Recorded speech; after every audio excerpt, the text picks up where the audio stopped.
Wherever you go, whatever you do, throw a little at it. Omax, Vest and Briefs.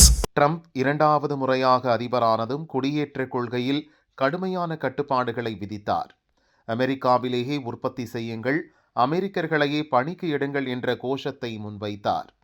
H1B visa திட்டத்தை நிறுவனங்கள் தவறாக பயன்படுத்துகின்றன.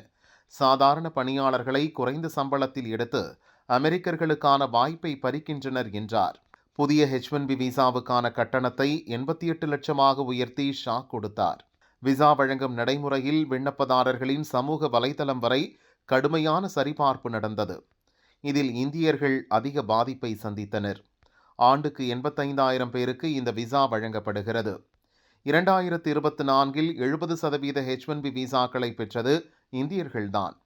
இந்த சூழலில் ட்ரம்ப் அந்நாட்டின் தனியார் செய்தி சேனலுக்கு அளித்துள்ள பேட்டியில் கூறியுள்ளதாவது: H1B விசா எண்ணிக்கையை குறைக்க வேண்டும் என்பதற்காக கட்டணத்தையோ கட்டுப்பாடுகளையோ கொண்டு வரவில்லை.